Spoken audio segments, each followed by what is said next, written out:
مفتی صاحب سورہ حج کا پہلا رکوع پڑھ کر اس کا ترجمہ کریں. بھائی میرا جو چینل ہے نا مفتی طارق مسعود اسپیچز، اس پہ تفسیر کے لیکچر میں سورہ حج ہی چل رہی ہے. آپ اس میں جائیں، تفسیر کی پلے لسٹ میں جائیں نا، تفسیر کے لیکچر، تو میرا خیال ہے 2-3 لیکچروں پہلے سورہ حج شروع ہوئی ہے. اس میں پورا ترجمہ، پوری تفسیر ہے سورہ حج کے پہلے رکوع کی. وہ لیکچر سنا کریں. مرنے کے بعد دوبارہ زندگی ہے، اس پر قرآن سے دلائل دو. سورہ حج کے پہلے رکوع میں اللہ نے موت کے بعد دوبارہ زندگی پر دلائل دیے ہیں، تو وہ لیکچر سن لیں، اس میں وہ دلائل بھی آ جائیں گے. کمال ہو گیا. مفتی صاحب میرے والد صاحب، یہ کیا لکھا ہے، پیلیے کے مرض میں مبتلا ہیں، دعا کریں. کالے یرقان کے مرض میں، دل سے دعا اللہ تعالیٰ ان کو شفا عطا فرمائے. دیکھو یرقان کی بات ہے تو میرے چونکہ ڈاکٹروں سے بھی سلام دعا رہتی ہے نا، چند چیزوں میں بہت احتیاط کی ضرورت ہے. ان میں سب سے زیادہ تو یرقان پھیل رہا ہے نا، جو لوگ ہیئر ڈریسر کے پاس جاتے ہیں، نائی کے پاس جاتے ہیں حجامہ وغیرہ کروانے کے لیے، استعمال شدہ بلیڈ، اس سے بہت اسپیڈ سے یرقان پھیلتا ہے. یعنی ایک بلیڈ اگر نائی نے کسی کے سر پہ استعمال کی ہے، وہی آپ کے سر پہ استعمال کر رہا ہے وہ.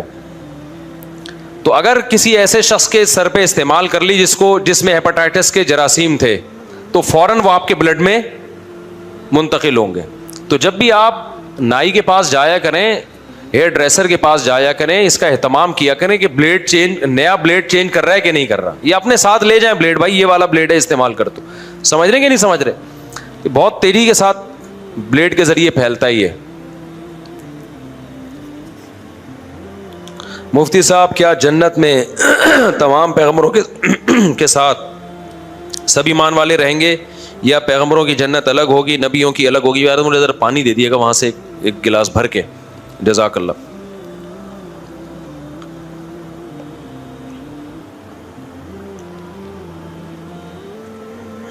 دیکھو جنت میں پیغمبروں کے ساتھ جو رہیں گے نا، حدیث میں آتا ہے جیسے میں اور یتیم کی کفالت کرنے والا جنت میں میرے ساتھ ایسے ہوں گے. تو ایسے ہونے کا مطلب کیا ہے؟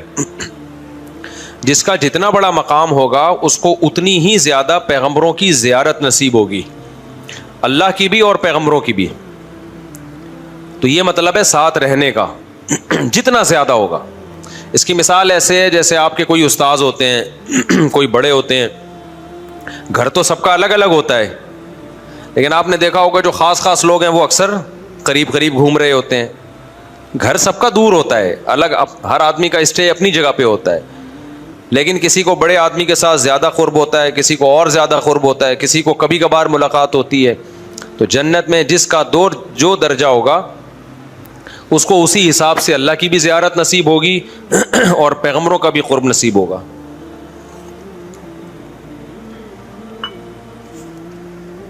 کیا محرم میں حلیم پاکستانی رسم اور تفریح کی نیت سے گھر کے اندر بنانا جائز ہے؟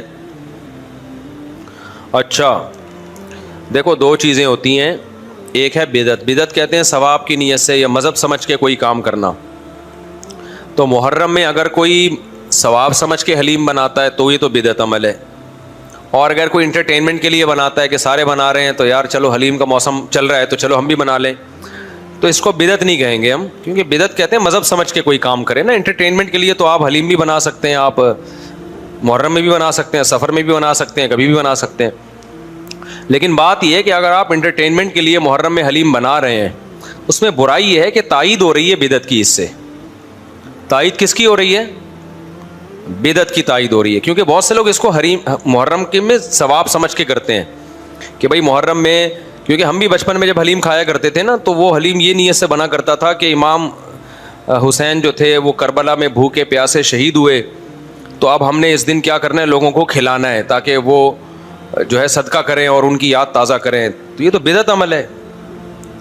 اور پھر حلیم اس لیے کہ سارے کھانے اس میں ڈل جاتے ہیں، تو سارے کھانوں کو صدقہ کریے، یہ کانسیپٹ تھا. تو ٹھیک ہے، بہت سے لوگوں کی نظر میں یہ کانسیپٹ نہیں ہوتا، لیکن جن کی نظر میں ہوتا ہے تو ان کی تائید تو ہو رہی ہے نا اس سے. تو اس لیے ہم منع کرتے ہیں کہ اس کی تائید بھی مت کرو، چھوڑ دو، محرم سفر میں کر لو حلیم کی دیگیں. تو اس لیے ہم منع کرتے ہیں. باقی انٹرٹینمنٹ کے لیے کوئی کسی بھی مہینے میں کچھ کرتا ہے تو وہ بدعت کے زمرے میں بہرحال نہیں آتا وہ. اور بہت سے لوگ تو ویسے ہی حلیم بنا رہے ہوتے ہیں، ان کا محرم سے تعلق نہیں ہوتا. وہ قربانی کا گوشت بچا ہوا ہوتا ہے، 2-3 مہینے گزر چکے ہوتے ہیں، وہ کہہ رہے ہیں آپ اس کو ٹھکانے لگانا ہے تو چلو کیا بنا لو، حلیم بنا لو. بعض لوگ اس لیے بھی بنا رہے ہوتے ہیں. ہمارے ایک دوست نے حلیم بنایا, ان کو پتہ بھی نہیں تھا کہ محرم چل رہا ہے, تو وہ ویسے ہی بنایا انہوں نے, تو بعض دفعہ اس لیے بھی بن رہا ہوتا ہے. لیکن یہ ہے کہ نہ بناؤ تو اچھا ہے یار, کوئی اور کام کر لو. روزہ رکھا کرو, روزہ. جماعت کی نماز بلا کسی عذر چھوڑنا اور گھر میں پڑھ لینا جائز نہیں ہے بھائی, کبیرہ گناہ ہے. ایک آدھ دفعہ ہو جائے تو صغیرہ ہے, عادت بنا لو تو کبیرہ ہے. نبی صلی اللہ علیہ وسلم نے فرمایا جو لوگ گھر میں نماز پڑھتے ہیں مسجد میں نہیں آتے, اگر ان کی عورتوں بچوں کا خیال نہ ہوتا تو میں لوگوں کو حکم دیتا کہ جا کے لکڑیاں جلاؤ اور ان کے گھروں کو آگ لگا دو. اتنی شدید وعید ہے.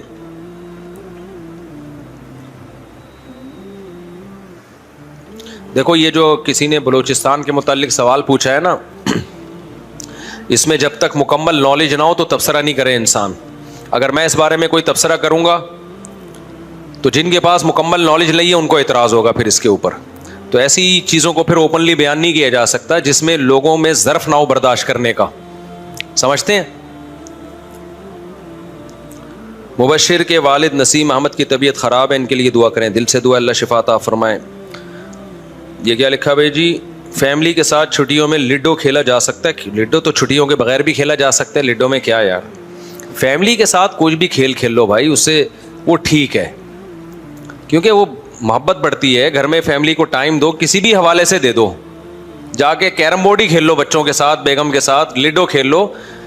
ہم تو ادھر چھڑے چھاٹ پہ منع کرتے ہیں, یہ جو اسنوکر کھیل رہے ہو آپ لوگ اور ڈبو کھیل رہے ہو, جا کے چھڑے چھاٹ میں نہیں بیٹھو, گٹر کے ٹھکنوں پہ نہیں بیٹھو. گھر میں بیٹھ کے کچھ نہیں ہوتا تو یار لڈو ہی کھیل لو, ٹائم دو بچوں کو, گھر والوں کو, چاہے وہ لڈو کھیل کے یا کیرم بورڈ کھیل کے ٹائم دے دو. جماعت کے پیچھے ثنا پڑھنا چاہیے کہ نہیں پڑھنی چاہیے؟ مفتی صاحب میرے سے تا نہیں نکلتی را کی جگہ. یہ تو پہلے بھی پوچھا تھا یار, کوئی وظیفہ بتا دے, اس وظیفے میں بھی تا آ رہا ہوگا, وہ کیا پڑھو گے پھر آپ؟ کہہ رہے مجھ سے تا نہیں نکلتا تو مجھے کوئی وظیفہ بتا دیں. بھائی میرے پاس جتنے وظیفے ہیں سب میں تا آتا ہے. تو وظیفہ کے لیے تا کون نکلوائے گا آپ سے؟ اب میں آپ سے کہوں ربنا آتینا فی الدنیا پڑھا کریں آپ, حسنۃ وفی الآخرۃ حسنۃ, پوری دعا پڑھا کریں, تو ربنا آتینا میں تا نہیں نکلے گی تو وظیفہ پھر کیا ہو جائے گا؟ تو اس لیے نہیں نکل رہا تو جو نکل رہا ہے بس وہ نکال لیں, اللہ قبول کرے گا. ٹھیک ہے نا. بریلوی سے شادی کرتے ہیں کہ نہیں کر سکتے ہیں کہ نہیں کر سکتے؟ میں نے تو کی نہیں ہے, میں نے بتایا پھر گرین چینل میں میری شادی ہوئی تھی بھائی. تو بات دیوبندی بریلوی شیعہ اس کی اہل حدیث کی نہیں ہے, بات یہ ہے کہ کوئی بھی شخص چاہے وہ دیوبندی ہو, بریلوی ہو, شیعہ ہو, اہل حدیث ہو, کسی کے عقیدہ شرکیہ ہوگا تو اس سے نکاح جائز نہیں ہے, اس کا ذبیحہ, اس کا ذبح کردہ حلال نہیں ہے, اس کے پیچھے نماز جائز نہیں ہے. 3 احکام یاد رکھ لیں. جس کا 2 اور 2 4 کی طرح شرکی عقیدہ ہے نا, چاہے دیوبندی ہو, بریلوی ہو, اہل حدیث ہو, 3 احکام شریعت میں ہے, اس کے پیچھے نماز جائز نہیں ہے, نماز پڑھ لی نہیں ہوگی. نمبر 2, وہ ذبح کرے گا جانور تو اس کا ذبیحہ حلال نہیں ہوگا. نمبر 3, اس سے نکاح کریں گے تو نکاح منعقد نہیں ہوگا. تو یہ کون ہے جس کا عقیدہ اسلام کے کسی بنیادی ضروری عقیدے کا انکار کرے, وہ جیسے قادیانی ہے, ختم نبوت کے منکر ہیں, یا کوئی شخص اسلام کے عقیدہ توحید کا انکار کرتا ہے صاف لفظوں میں, میں نبی کو حاضر ناظر مانتا ہوں, ہر جگہ موجود ہیں, میں نبی کو عالم الغیب مانتا ہوں, سب کچھ اللہ نے علم دیا ہے نبی کے پاس, ما کانا وما یکون, کوئی چیز نبی سے مخفی نہیں ہے, یہ شرکی عقیدہ ہے. نبی کو مختار کل سمجھتا ہو کہ اللہ نے آپ کو تمام اختیارات دے دیے, آپ جو چاہے کر سکتے ہیں, اللہ نے آپ کو اختیارات دے دیے, حالانکہ اللہ کہتا ہے میں نے اختیارات کسی کو نہیں دیے. تو یہ 2 اور 2 4 کی طرح واضح بات کرے, گھمائے پھرائے نہیں. بعض لوگ گھماتے پھراتے ہیں. جب ان سے کہا جاتا ہے کہ نبی تو بشر تھے, آپ کہہ رہے ہیں نور تھے, تو کیا انسان نہیں تھے؟ تو بعض لوگ صاف کہہ دیتے ہیں کہ بشر تھے. بشر نہیں تھے, آپ نور تھے, انسان کی شکل تھی, اصل میں آپ نور تھے. تو یہ عقیدہ کافرانہ ہے, کیونکہ آپ قرآن کی واضح آیتوں کا انکار کر رہے ہیں آپ. لیکن بعض لوگ تعویل کرتے ہیں, کہتے ہیں نہیں ایکچولی وہ اس لحاظ سے نور تھے کہ وہ ہدایت کا نور تھے. وہ تو ٹھیک ہے, ہم بھی کہتے ہیں ہدایت کا نور تھے, لیکن انسان تو تھے نا, بشر تو تھے نا. آپ کے والد تھے عبداللہ, آپ کی والدہ تھی آمنہ, اور جو آج بھی سید ہیں وہ بھی بشر ہیں, سارے گوشت پوش کے بنے ہوئے انسان ہیں. تو جو تعویل کرتا ہے تعویل والا نہیں, 2 ٹوک لفظوں میں انکار کرے گا نا, نبی کو حاضر ناظر کہے گا, مشکل کشا کہے گا, تو وہ دائرہ اسلام سے خارج ہو جائے گا. یہ مولوی نہیں فتوے لگا کے دائرہ اسلام سے خارج کرتے, مولوی بتا دیتے ہیں کہ یہ ہو چکا ہے. لوگ کہتے ہیں مولوی ٹھیکیدار بنے ہوئے دائرہ اسلام سے خارج کرنے کا, مولوی ٹھیکیدار نہیں بنے ہوئے. جو بیچارہ ہو جاتا ہے مولوی اس کے بارے میں رپورٹ پیش کر دیتے ہیں کہ یہ کیا ہو گیا ہے, ہو گیا ہے. اچھا بعض لوگ یہاں کہتے ہیں ہم کون ہوتے ہیں کسی کو کافر کہنے والے. کچھ براڈ مائنڈڈ قسم کے اسکالر ایسے بھی مارکیٹ میں آ گئے ہیں کہ ہم کون ہوتے ہیں بھائی یہ فیصلہ کرنے والے, یہ تو قیامت میں اللہ فیصلہ کرے گا. اللہ قیامت میں بھی کرے گا, اللہ نے دنیا میں بھی فیصلہ کر دیا ہے. اللہ نے دنیا میں بھی بتا دیا ہے, قرآن و سنت میں واضح تعلیمات ہے کہ کون مسلم ہے اور کون کافر ہے. لہذا یہ فیصلہ کہ ہم کون ہوتے ہیں, ہم واقعی نہیں ہوتے, لیکن اللہ تو ہوتا ہے نا یہ فیصلہ کرنے والا. تو جو اللہ نے فیصلہ کیا وہ ہم پبلک کو بتا دیتے ہیں کہ یہ دلیل ہے اور یہ اللہ کا فیصلہ ہے. ہاں دلیل غلط تو پھر آپ کہیں کہ یار دلیل صحیح نہیں دے رہے آپ, تو یہ بالکل غلط ہے. ہم واقعی کسی کو کافر کہنے والے نہیں ہوتے, لیکن اللہ تو ہوتا ہے نا. تو اللہ رسول نے جس کو کافر کہا ہو ہم اس کو کافر بتا دیتے ہیں, بناتے. ہمارے یہاں کوئی فیکٹری نہیں ہے کافر بنانے کی, کوشش ہماری یہی ہوتی ہے کہ مسلمان بنائیں ہم. جو ہو جاتا ہے اس کو بتاتے ہیں بھائی اس کا اسلام سے تعلق نہیں ہے. اچھا بعض لوگ کیا کرتے ہیں کہ براڈ مائنڈڈ اتنے بنتے ہیں کہ کسی کو کافر نہ کہو, کسی کو غیر مسلم نہ کہو. ٹھیک ہے کافر کا لفظ ذرا سخت ہے تو آپ غیر مسلم کہہ دیں. جب غیر مسلم کو بھی آپ کافر کہتے ہیں نا تو اس کو چڑ ہوتی ہے اس سے. تو کسی کو ہمیں طنز کرنا تو شریعت میں پسندیدہ نہیں ہے نا, تو اس کے لیے آپ اس کو کافر نہ کہیں, غیر مسلم کہہ دیں. یہ ہلکا لفظ ہے اس پہ, وہ تو خود مانتا ہے کہ میں مسلم تھوڑی ہوں.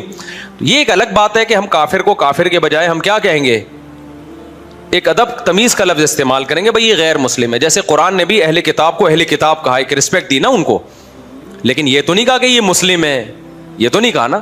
تو اتنی رسپیکٹ تھوڑی دینی ہے کہ ہم افورڈ ہی نہ کر سکیں. بھائی آپ پیار سے کسی کو بیٹا کہہ دو, اس نے کہا نادرا میں بھی میرا نام ڈال دو, آپ نے کہا بھائی اتنی رسپیکٹ دوں گا جو میں افورڈ, ہاں اتنی نہیں ہوتی کہ آپ کو سگے بچوں میں اور محلے کے بچوں میں فرق ہی ختم ہو جائے. ایسا تو اپنے بچوں کے ساتھ تو ہی نہیں ہے. تو اللہ نے اسلام کا ایک دائرہ رکھا ہے, اگر آپ ہر شخص کو اس اسلام کے دائرے میں لے آؤ گے تو مسلم غیر مسلم کی جو باؤنڈری ہے وہ کیا ہو جائے گی, ختم. اور اللہ یہ باؤنڈری کو قائم رکھا ہے, قیامت تک رہے گی. یہ فرق ہے اللہ کے ہاں, اس میں اس کے شرعی احکام ہیں. تو غیر مسلم کا ذبیحہ حلال نہیں ہے سوائے یہودی عیسائی کے, غیر مسلم سے نکاح جائز نہیں ہے سوائے یہودی عیسائی کے, اور غیر مسلم کے پیچھے نماز جائز نہیں ہے, وہ تو یہودی عیسائی ہو اس کے پیچھے بھی جائز نہیں ہے. سمجھتے ہو کہ نہیں سمجھتے؟ تو یہودی عیسائی ایسے غیر مسلم ہے کہ ان کو اللہ نے 2 پروٹوکول دے دیے کہ ان کی عورت سے نکاح کر سکتے ہیں, ان کے مرد سے نہیں ہو سکتا. نمبر 2 وہ جب جانور ذبح کریں گے تو وہ حلال ہے ہمارے لیے. یہ صرف عیسائی اور یہودی کو پروٹوکول دیا. مسلمانوں میں کوئی مشرک ہو جائے اس کو یہ پروٹوکول نہیں دیا, اس کی کوئی دلیل نہیں, کیونکہ وہ بڑا مجرم ہے نا, توحید میں پیدا ہو کے شرک کر رہا ہے. ارے عیسائی تو پیدا عیسائی گھرانے میں ہوا نا, اس کا جرم ہلکا ہے. مسلمان پیدا توحید میں ہوا, ہمیشہ ایاک نعبد و ایاک نستعین پڑھتا ہے اور جاتا پھر مزاروں پہ سجدے کرتا ہے, تو یہ بڑا مجرم ہے. اس کا ذبیحہ حلال نہیں ہے, ایسی عورت سے نکاح جائز نہیں ہے. سمجھتے ہو؟ کیونکہ یہ ارتداد کے حکم میں ہے, مرتد کے حکم میں.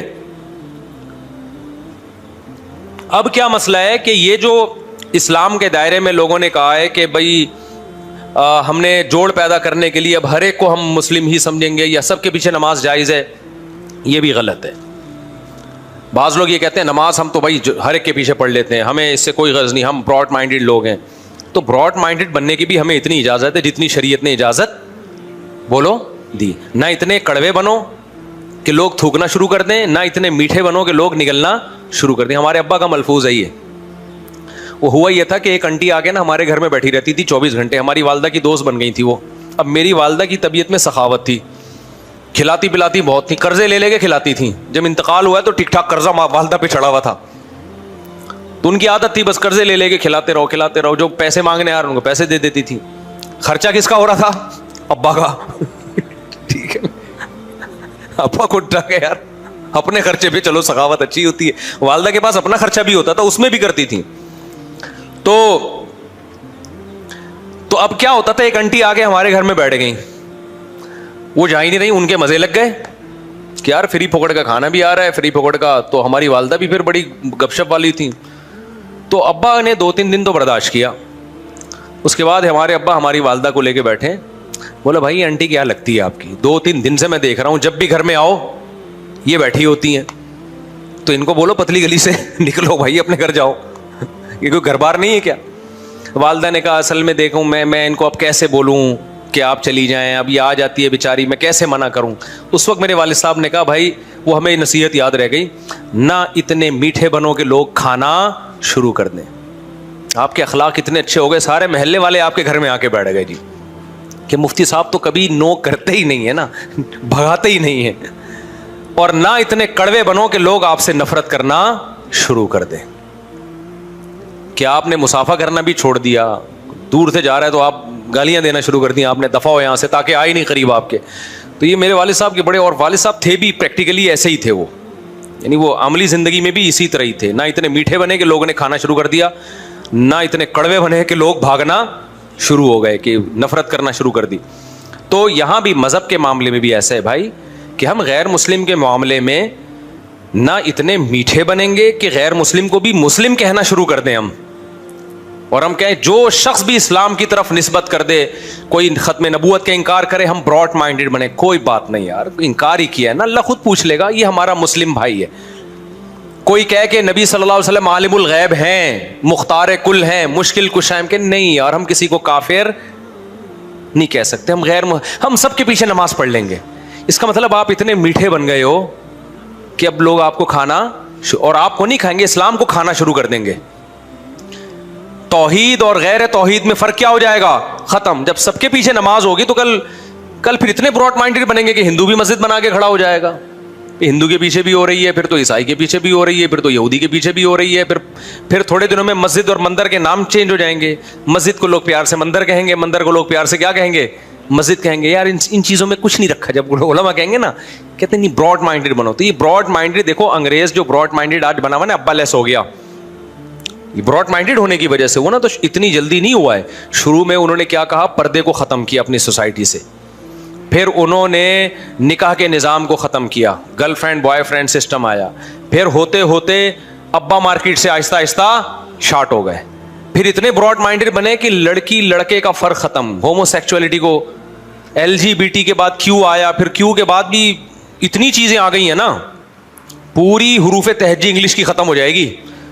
LGBT کا مطلب لیسبین, اور یہ گائے ہے, اور یہ فلانا ہے, تو ڈمکانا ہے. تو اتنی قسم کی فیلنگز مارکیٹ میں آ گئی, ہر فیلنگ کو انہوں نے ایک الگ الفابیٹ کا نام دے دیا. تو زیڈ تک پہنچ جائیں گے. یہ سمجھ رہے ہو کہ نہیں سمجھ رہے؟ تو یہ براڈ مائنڈیڈ. تو مذہب کی بھی ایک میرے بھائی باؤنڈری ہے, اس سے آگے جانے نہ اس میں اتنے کڑوے بنے کہ ذرا سی باتوں پہ آپ لوگوں کو کافر کہنا شروع کر دیں. جیسے ایک مولوی صاحب تقریر کر رہے تھے کہ جو ٹی وی دیکھتا ہے وہ دائرہ اسلام سے خارج ہے. یہ تقریر سچی مچی کی بتا رہا ہوں, پرانی بات ہے. ہمارے استاذ کہتے ہیں, میں بیان میں بیٹھا ہوا تھا, میں نے جا کے اس مولوی صاحب سے جلسے کے بعد پوچھا, مولوی صاحب یہ فتویٰ تو مارکیٹ میں نیا ہے کہ جو ٹی وی دیکھتا ہے وہ دائرہ اسلام سے خارج ہے, یہ آپ نے کیسے کہہ دیا؟ تو مولوی صاحب کہتے ہیں میں نے احتیاطاً کفر کا فتویٰ لگایا اس کے اوپر. میں نے احتیاطاً کفر کا فتویٰ لگایا تاکہ لوگ ٹی وی سے بچیں. تو احتیاطاً تو کفر کے فتوے سے بچا جاتا ہے, لگایا تھوڑی جاتا ہے. سمجھ میں نہیں آ رہی بات؟ ایک آدمی کی باتوں سے آپ کو ایسا لگتا ہے کہ یہ مشرک ہے, لیکن اس کی تعویل ہو سکتی ہے. بھائی ہو سکتا ہے اس کا یہ مطلب ہو سکتا ہے اس کا یہ مطلب ہو. تو اسلام کہتا ہے اچھے مطلب کو ترجیح دو آپ. یعنی کسی کی بات کے 100 مطلب نکلتے ہوں, ایک مطلب سے لگتا ہو کہ یہ مسلم ہے, 99 مطلب سے لگتا ہو کہ یہ کافر ہے, تو ایک جو اچھا مطلب ہے نا, آپ نے اس کو ترجیح دے کے اس کو دائرہ اسلام سے خارج نہیں کرنا. سمجھتے ہو کہ نہیں سمجھتے؟ حتی الامکان تعویل کرنی ہے اس کی. تو احتیاطاً کفر کے فتوے سے بچا جاتا ہے, احتیاطاً کفر کا فتویٰ دیا نہیں جاتا, تعویل کی جاتی ہے. لیکن ایک مرحلہ ایسا آتا ہے کہ آپ کے پاس اس کی تعویل کا کوئی آپشن بچتا ہی نہیں ہے. آپ تعویل کر رہے ہو, سامنے والا کہہ رہا ہے میں خود اس تعویل کو نہیں مانتا. جیسے بعض لوگ کہتے ہیں کہ نبی صلی اللہ علیہ وسلم مشکل کشا ہیں, جب بھی آپ سے دعا مانگو آپ حاجت پوری کرتے ہیں, اللہ نے آپ کو اختیار دیے ہیں. ہم اب کفر کا فتوے سے بچانے کے لیے ان کی تعویل کرتے ہیں. اصل میں ایکچولی ان کا مطلب یہ ہے کہ جب ہم نبی سے مانگتے ہیں تو فرشتے ہماری پکار نبی تک پہنچاتے ہیں, پھر نبی صلی اللہ علیہ وسلم کی بات فرشتے اللہ تک, یا اللہ ڈائریکٹ سنتا ہے, پھر اللہ تعالیٰ فرشتوں کو کہتا ہے. تو اس طرح ہم کہ یہ اس کی حاجت پوری کرو نا, تو شاید یہ مطلب ہو. وہ کہتے ہیں نہیں ہمارا یہ مطلب بالکل بھی نہیں ہے, ہمارے نبی کو یہ اختیار دیا ہے. تو اب کیا تعویل کرے گا؟ اب اللہ تعویل کے اول تو یہ بھی ہم تعویل جو کر رہے ہیں اس کی بھی تو کوئی شرعی دلیل نہیں ہے نا. اللہ نے کہا ڈائریکٹ کس سے مانگو؟ مجھ سے مانگو. لیکن ہم گھما پھرا کے اس کو شرک سے بچانے کے لیے بہت تعویل کریں. اگلا کہے نہیں بھائی یہ آپ خود کر رہے ہو, میں تو اس بات کو مانتا ہوں کہ یہاں سے آپ نبی کو پکارو گے, نبی وہیں سے یہیں سے بیٹھے بیٹھے ہماری پکار سنیں گے, اور اللہ نے آپ کو یہ خود بخود اختیارات دیے ہوئے, آپ جو چاہیں اپنی قبر میں بیٹھے بیٹھے کر سکتے ہیں, لوگوں کی حاجت پوری کر سکتے. اب اس کا کوئی مطلب میرے بھائی بنتا نہیں ہے. پھر بھی آپ کو دائرہ اسلام میں لانے کا شوق ہے تو پھر تو عیسائی بھی دائرہ اسلام میں. عیسائی توحید کا لفظی طور پہ منکر نہیں ہے, نبوت کا منکر ہے, جبکہ اللہ کی نظر میں توحید کا منکر نبوت کے منکر سے زیادہ بڑا مجرم ہے. سمجھتا نہیں ہے نا بات کو. اللہ کے ہاں توحید کا انکار کرنے والا نبوت کے انکار کرنے والے سے زیادہ بڑا مجرم ہے. تو شرک چاہے بتوں کو خدا کے ساتھ شریک کرو چاہے پیغمبر کو کرو, اللہ کی نظر میں دونوں مجرم کیا ہیں؟ برابر کے مجرم ہیں. سمجھتا ہے بات کو؟ تو اس لیے اتنا براڈ مائنڈڈ بھی نہ بنے کہ آپ نے دائرہ اسلام اتنا وسیع کر دیا کہ پوری روئے زمین اس میں آ گئی ہے, تو فرق ہی ختم ہو گیا. اور نہ اتنا چھوٹا کریں کہ ٹی وی دیکھنے والا بھی کیا ہے؟ دائرہ اسلام سے خارج ہے. لیکن ایک دائرہ ہے, اس کے فقہی حکام ہیں, تو اس کے پیچھے نماز, غیر مسلم کے پیچھے نماز جائز ہے. اگر امام کا آپ کو پتہ ہے کہ یہ صاف لفظوں میں کہتا ہے کہ نبی مشکل کشائیں حاجت روائیں, تو اس کے پیچھے نماز نہیں ہوگی, کیونکہ غیر مسلم کی اقتداء میں نماز نہیں ہوتی. سمجھتے ہو؟ بعض لوگ کہتے ہیں ہم نہیں پڑھیں گے تو فتنہ ہوگا, تو فتنے سے بچنے کے لیے پڑھ لو, بعد میں لوٹا لو.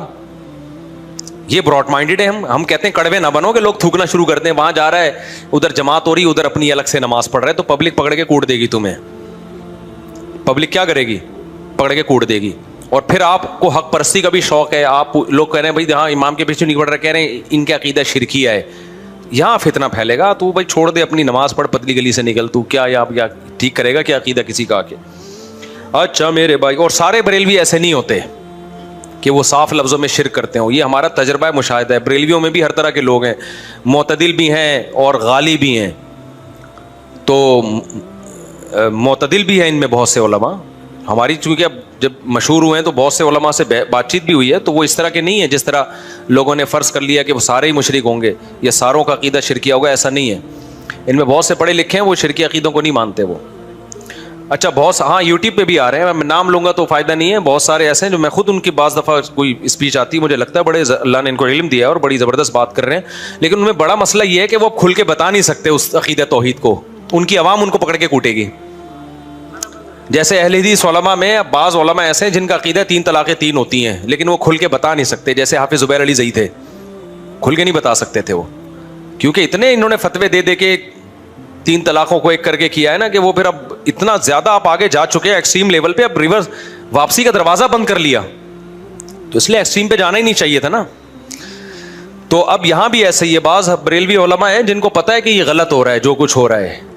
مفتی منیب صاحب بھی تو بولتے تھے نا, یہ جو انہوں نے کیا ہوا ہے ربیع الاول میں جو کچھ ہو رہا ہے, یہ کہاں خود اس کی مخالفت کرتے تھے وہ.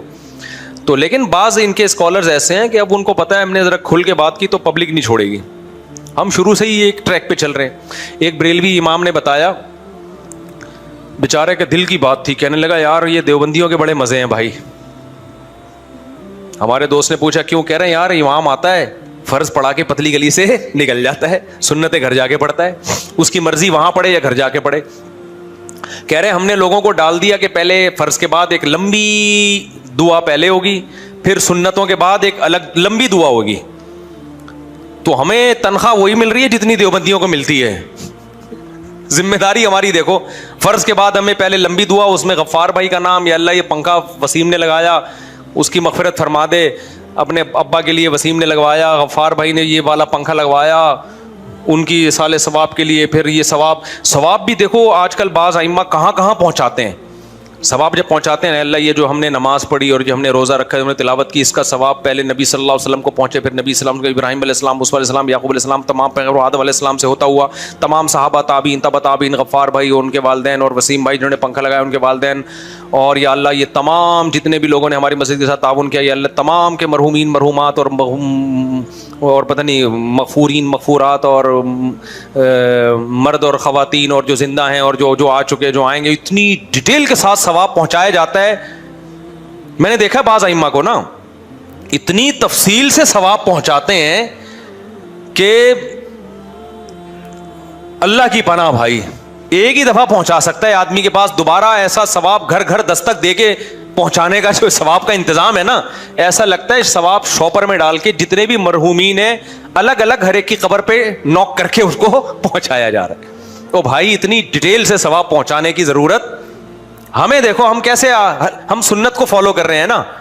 فرض نماز کے بعد یہ اجتماعی دعا ہے ہی نہیں، فرض نماز کے بعد کسی قرآن حدیث میں کہیں بھی نہیں ہے، فقہ کی کسی کتاب میں نہیں ہے، یہ جو عربی مستند کتاب میں ہے، اردو کتابوں کی بات نہیں کر رہا میں، نہ امام حنیفہ سے منقول، نہ امام شافعی سے، ظاہر ہے ان سے اس لیے منقول نہیں ہے کہ ہوگی تو ایک چیز، ائمہ مجتہدین تو اسی کی قائل ہوتے ہیں جو قرآن و سنت سے ثابت ہوتا ہے۔ تو اب ہم نے کیا، ہمارے لیے بہت آسانی، ہم تو اللہم انت السلام پڑھا، نکل لیے پتلی گلی سے، جا کے انڈے چیک کیے مرغیوں کے، بھئی چوزا کتنا نکلا ہے، پھر اس کے بعد جا کے سنتیں پڑھ لیں۔ کوئی سنتیں بھی ہم پہ فوراً مسلط نہیں ہوتی، گھر پہ بھی پڑھ سکتے ہیں، یہاں بھی پڑھ سکتے ہیں، دفتر میں بھی پڑھ سکتے ہیں، آزاد ہو گئے۔ کسی دن موڈ ہوا دعا کا تو لمبی دعا بھی کرا دی، یہ بھی کوئی حرام بھی نہیں ہے کہ دعا کرانا، موڈ ہوا تو آج موڈ ہے بھائی آج کیا کرا دو، چلو یار لمبی دعا ہو جائے۔ لیکن جو گرین چینل والے بیچارے، وہ ائمہ کی اندر کی دل کی کیفیت میں بتا رہا ہوں، میرا بیان سن کے ہو سکتا ہے ہمارے گرین چینل والے بھائی میری مخالفت کریں، لیکن ائمہ کہیں گے مفتی صاحب دل کی آپ نے بات شیئر کر دی ہے۔ یہ بیچارے اتنے پریشانی میں ہوتے ہیں، تنخواہ دیوبندیوں والی ملتی ہے لیکن ذمہ داری کتنی، امام پہلے سے آگے بیٹھے گا مصلی پہ، ہم تو جب ٹائم ہوتا ہے نا ٹھک کر کے اسٹائل سے آتے ہیں مصلی پہ کھڑے ہوئے، اس سے پہلے مصلی کو ہم پابند نہیں ہوتے، آتے ہیں۔ اور سنت بھی یہی ہے، نبی صلی اللہ علیہ وسلم جماعت کے وقت میں اپنے حجرے سے تشریف لاتے تھے۔ ہمارے جو بیچارے گرین چینل والے بھائی ہیں ان میں امام آدھا گھنٹہ یا 10 منٹ پہلے آ کے بیٹھے گا مصلی پہ، بڑی تمیز سے بیٹھ جائے گا وہ، بالکل بسم اللہ صلو علی الحبیب، بڑی تمیز سے بیٹھے گا وہ۔ میں بیچارے اماموں کی عکاسی کر رہا ہوں دل کی، وہ کہیں گے مفتی صاحب آپ نے آج پہلی دفعہ ہمارے حقوق پہ کسی نے آواز اٹھائی ہے، تو بیٹھ جائیں گے، پھر وہ اقامت ہوگی تو تمیز سے امام صاحب بیٹھے رہیں گے، حی علی الصلاۃ سے پہلے کسی کو کھڑے ہونے کی اجازت نہیں ہے، تو اس سے پہلے امام بیٹھا ہوا ہوگا نا، تو یہ ذمہ داری اس کی الگ سے، امام کو کوئی چارجز، کوئی پیسے، تنخواہ نہیں ملتی۔ پھر جب اقامت ہوگی، پھر نماز ہوگی، پھر اس کے بعد امام صاحب نے دعا کروانی ہے مقتدیوں کی طرف رخ کر کے، یا اللہ فلانا کو مغفرت، فلانے کی پنکھا بہت زبردست پروگرام چلتا ہے بھائی، چھوٹا موٹا نہیں چلتا۔ اس کے بعد پھر امام پابند ہے، وہیں سنتیں پڑھے، وہ وہیں سنتیں پڑھے گا، اور جلدی بھی نہیں پڑھ سکتے اتنی اسپیڈ جتنی پبلک کی اسپیڈ ہے، کیونکہ ایسا نہ ہو پہلے فارغ ہو گئے تو گھر جانے کی اجازت نہیں ہے، ابھی دوبارہ دعا ہوگی، پھر وہ لمبی چوڑی دعا، پھر اس میں ان اللہ و ملائکتہ والی آیت بھی لازمی پڑھنی ہے، پھر وہ اس کے بعد درود شریف میں جو آتا ہے پھر سب درود شریف، تو بہت لمبا حساب کتاب چلتا ہے۔ اس کے بعد امام صاحب کی چھٹی ہوتی ہے، اور پھر امام کا کام ہر تیجے میں جانا، 40ویں میں جانا، یہ سب چیزیں بھی، پھر نماز جنازہ بھی ہماری کتنی ہلکی پھلکی نماز جنازہ ہے، ادھر جنازہ آیا ہم نے 4 تکبیرات کہیں، فارغ ہو گئے، پھر ہماری مرضی، ہمیں کندھا دیں نہ دیں، کندھا دینا ثواب ہے، دے دیتے ہیں اکثر، پوری زندگی پڑی ہے اس کے لیے، دعا کرتے رہو۔ ان کے ہاں جنازہ بھی بڑا لمبا ہے، جنازہ ہوگا پھر اس کے بعد دوبارہ سے دعا ہوگی، وہ دعا بھی جہری ہوتی ہے، اس میں پورا میت کے لیے آپ نے وہ، تو بیچارے جو بریلوی امام ہے نا ان کی ڈیوٹی بہت زیادہ ہے بھائی، ان کی تنخواہ ڈبل کر دو، میں صحیح کہہ رہا ہوں، یا تو تنخواہ بڑھاؤ یا امام کو چاہیے ہڑتال کریں، ہم اسٹائل ہمارا، ہمیں تنخواہ دیوبندی والی دی جا رہی ہے، ذمہ داری ہم پہ ڈبل ڈالی جائے، یا تو تنخواہ ڈبل کرو یا پھر ذمہ داریاں ختم کرو۔ تو یہ دیکھنا، یہ میرا مقصد کسی مسلک کی توہین نہیں ہے، میرا مقصد ہے ریلوی اماموں کے حق میں آواز اٹھانا کیونکہ بیچارے بہت قسمہ پرسی میں ہوتے، دیوبندیوں کے اس لحاظ سے بڑے مزے ہیں بھائی، بہت مزے ہیں، آئیں گے آرام سے تمیز سے نماز پڑھائی، پتلی گلی سے نکل لی۔ پھر جمعے کو ان کے اور لمبے پروگرام چلتے ہیں، جمعہ بہت لمبا ہوتا ہے ان کا، اور بھی الگ چیزیں چل رہی ہوتی۔ مفتی صاحب عرضی ہے کہ میں ایک طالب ہوں، میری شادی ہے، میں نے گھر تو بنایا ہے مگر حق مہر اور خرچہ، ابے بھائی میرے سے پیسے نہیں مانگا کرو، کچھ بھی ہو جائے نا یہ دماغ میں رکھو، میرے سے پیسے مانگنے کی اجازت نہیں ہے۔ مفتی صاحب میرا سوال یہ ہے کہ بھائی کسی ٹرسٹ کا نام لے کے نہ پوچھا کرو کہ یہ ٹھیک ہے کہ غلط ہے، کئی بار بتایا ہے، کسی ٹرسٹ کے بارے میں پوچھا ہے یہ ٹھیک ہے کہ غلط ہے، آپ کو خود تحقیق کرو، اس ٹرسٹ پہ آپ کو ٹرسٹ ہے تو آپ تعاون کرو، ٹرسٹ پہ ٹرسٹ نہیں ہے تو آپ تعاون نہ کرو. سمجھتے ہو کہ نہیں سمجھتے؟ ایسا نہیں ہوتا کہ میں یہاں بیٹھ کے بتاؤں وہ ٹھیک ہے وہ غلط ہے. اگر میں کہوں وہ فلانا ٹرسٹ ٹھیک ہے, کل غلط ہو گیا تو کیا ہوگا؟ اور میں کہوں غلط ہے اور کل پتہ چلا وہ غلط نہیں ہے, تو یہ تحقیق بہت مشکل چیز ہے. لا تقف ما لیس لک بہ علم, قرآن کہتے ہیں جس چیز کی یقینی نالج نہیں ہے اس میں گھسنے کی کوشش مت کرو. تو آپ نے جس ٹرسٹ کو دینا ہے آپ خود, میں پاکٹ ویلفیئر ٹرسٹ کی ذمہ داری لیتا ہوں کیونکہ میرے شاگرد چلا رہے ہیں اور وہ سارے پڑھے لکھے لوگ ہیں اور لالچی ان میں, کیونکہ ہم نے ان کے ساتھ کئی سال گزارے ہیں. تو پاکٹ ویلفیئر ٹرسٹ جو ہے ان کے ساتھ میں نے سفر کیا ہے, ان کے سسٹم کو میں نے دیکھا ہے. ان کا کام بہت زیادہ ہے لیکن ان کی فنڈنگ بہت کم ہے, لوگوں کی توجہ نہیں ہے ان کی طرف زیادہ. تو میں اس کی ذمہ داری لے سکتا ہوں. اس میں اگر کوئی فالٹ نظر آئے تو آپ مجھے بتائیں, کیونکہ میں نے پھر جب اس کے پروموٹ کیا تو پھر کوئی شکایت ہوگی تو پھر میرا فرض بنتا ہے کہ میں انتظامیہ کو کمپلین کروں. تو وہ بہت اچھے بڑے بڑے علماء ہیں جن کی نگرانی میں وہ چل رہا ہے اور وہ لالچی نہیں ہے. باقی ٹرسٹ کا میں نہیں کہہ رہا لالچی ہیں, وہ آپ جانیں بھائی, آپ ان کو دیکھیں, آپ کو اعتماد ہے تو آپ تعاون کریں, اعتماد نہیں ہے تو آپ تعاون نہ کریں. چاندی کی چین پہننا مرد کے لیے حرام ہے. جی بالکل حرام ہے. اگر پہنے تو نماز ہوگی, مکروہ ہوگی, دوبارہ لوٹانی پڑے گی. مکروہ اور حلال میں کیا فرق ہے؟ دیکھو کچھ چیزوں کے شریعت میں دلائل 2 اور 2 4 کی طرح ہوتے ہیں جس سے صاف پتہ چل جاتا ہے کہ یہ حلال ہے. کچھ چیزیں ایسی ہیں جن میں 2 اور 2 4 کی طرح پتہ ہے کہ یہ اسلام میں کیا ہے, حرام ہے. کچھ چیزیں ایسی جن میں دونوں طرف دلائل ہوتے ہیں. ایک مجتہد کا خیال ہوتا ہے کہ یہ ناجائز ہے, دوسرے کا خیال ہوتا ہے یہ جائز ہے. تو جس کا خیال ہوتا ہے ناجائز ہے تو وہ اس کے لیے حرام کا ورڈ استعمال نہیں کرتے کیونکہ سخت لفظ ہے نا, اس کے لیے مکروہ کا لفظ استعمال کرتے ہیں. لیکن ان کی نظر میں ہوتا وہ ناجائز ہی ہے. مکروہ سے مراد مکروہ تحریمی ہوتا ہے, تحریمی کا مطلب ناجائز ہے. جیسے جھینگا ہے, کیکڑا ہے, اس کے بارے میں فقہا کا اختلاف ہے. امام شافعی کے یہاں جائز ہے, امام حنیفہ کہتے ہیں جائز نہیں ہے کیونکہ کسی صحابی سے بھی ثابت نہیں ہے, تابعی سے بھی ثابت نہیں ہے. اور جو ہے تو اب انہوں نے اس کے لیے ہلکا لفظ استعمال کیا, حرام کا لفظ نہیں, کیونکہ حرام کا لفظ استعمال کرتے تو کتے اور جھینگے میں کوئی فرق بولو نہیں رہتا. اب کتا تو کوئی بھی جائز نہیں کہتا نا, جھینگے میں اختلاف ہے تو مکروہ کا لفظ استعمال کیا کہ بھائی نہیں کھاؤ گناہ ملے گا, لیکن سخت لفظ استعمال بولو نہیں کیا. کیونکہ اگر حرام کا لفظ استعمال کریں جھینگے کیکڑے کے لیے تو اس کا مطلب شافی لوگ کیا حرام کھاتے ہیں کیا؟ صحیح ہے نا, پھر بزنس بھی حرام ہو جائے گا, پھر تو تجارت بھی, حالانکہ جھینگے کیکڑے کی تجارت بالکل جائز ہے کیونکہ اختلافی مسئلہ ہے. لیکن مکروہ کہا انہوں نے, مکروہ کا مطلب جائز نہیں ہے. ہم کیوں, ہمارے نزدیک دلائل اس کے زیادہ ہیں کہ یہ مچھلی میں داخل نہیں ہے یہ چیزیں, اور قرآن سے سنت سے میں مچھلی کا جواز پتہ چلتا ہے. اس پہ دلائل کیا ہے میں الگ سے کلپ ریکارڈ کروا چکا ہوں. تو اس میں پھر یہ ہوتا ہے کہ اگر کوئی کتا کھا رہا ہے تو بہت غلط کر رہا ہے, جھینگا کھا رہا ہے تو اس کو یہ کہا جائے گا بھائی ایک فقہ کو فالو کرو یار تمیز سے, کیکڑا کھانے کے لیے تم شافی بن جاتے ہو جھینگا, اور جب بغیر ولی کے نکاح کی بات آتی ہے تو حنفی بن جاتے ہو. تو یہ کیا ادھر ادھر پینترے بدل رہا ہے؟ تو ایک کو فالو کرو نا تمیز سے. تو اتنی تنبیہ کی جائے گی, اس سے زیادہ آگے نہیں بڑھا جائے گا. تو ہم بھی یہی کر رہے ہوتے ہیں. میں نہیں کھاتا جھینگا, مجھ سے کوئی مسئلہ پوچھے منع کر دیتا ہوں, پھر بھی میرے سامنے بھی بیٹھ کے کھا رہا ہو تو چھیڑتا نہیں ہوں اس کو, چھیڑتا اس کو جو کتا کھائے گا میرے سامنے بیٹھ کے, اس کو بولوں گا اپنے گھر جا کے کھائی ہمارے سامنے, ہماری وہ نہیں خراب کر. تو اچھا میرے بھائی یہ ہو گیا مکروہ حلال کا فرق. میرے بھائی امہات المومنین میں سے کسی نے نبی صلی اللہ علیہ وسلم کو کیا معاذ اللہ زہر دیا تھا؟ آپ کا کلپ چل رہا ہے, بکواس ہے, بالکل غلط ہے. میرا کوئی ایسا کلپ نہیں ہے, اس میں ایڈیٹنگ کی ہے, میرے کلپ چلائے جا رہے ہیں جس سے یہ تاثر دیا جا رہا ہے کہ میں گویا اس کا قائل ہوں کہ امہات المومنین میں سے کسی نے معاذ اللہ نبی کو زہر دیا تھا. پیچھے حضرت عائشہ کی بات چل رہی ہے, وہ جملہ الگ ہے, تو کٹ کیا کسی نے آدھا جملہ اور اگلا. یہ بالکل ایسے ہی جیسے بھی میں مثال دے رہا تھا نا, ابھی میں مثال دے رہا تھا کہ ابھی نہیں کوئی مثال دے رہا تھا کہ آپ کتے کو جائز سمجھتے ہیں یا کچھ اس طرح کی, اب کوئی اتنا ٹکڑا چلا دے کہ کتے کو جائز. کوے والا میرا ادھورا کلپ چلا ہے, یہاں سے یاد آیا, کوے والا جو میرا کلپ ہے نا کہ کوا حلال ہے وہ ادھورا چلایا ہے, اس کی میں نے ایکسپلینیشن کی ہے, اور جنہوں نے میری وہ ایکسپلینیشن سنی ہے وہ مطمئن ہو گئے ہیں. لیکن فتنہ پرست لوگ وہ کوے والا پرانا کلپ چلا رہے ہیں, حالانکہ اس میں ایک نیا کلپ میں نے پوری وضاحت کی ہے, اس کی حوالے دیے ہیں, اور میں بتایا کہ کون سے کوے کو میں نے حلال کہا ہے اور کون سا کوا کیا ہے, اس کوے کو میں نے حلال نہیں کہا. سمجھتے ہو یا نہیں سمجھتے؟ لیکن فتنہ پرست لوگوں کو جب جواب مل بھی گیا تو بھی وہ پرانا کلپ چلا رہے ہیں. تو اس کا مطلب بھائی آپ کا مقصد علم کی اشاعت نہیں ہے, آپ کا مطلب فتنہ پھیلانا ہے. اچھا کچھ ایسے بدبخت بھی ہیں, میرا پرانا کلپ چلایا انہوں نے کوے, پھر کمنٹس بھی کیے اور پھر تبصرے بھی کیے, مذاق بھی اڑایا. جب نیا میرا وضاحتی بیان آیا ہے پوری ڈیٹیل کے ساتھ تو ان کو مل بھی گیا, پھر بھی انہوں نے رجوع کا اعلان نہیں کیا.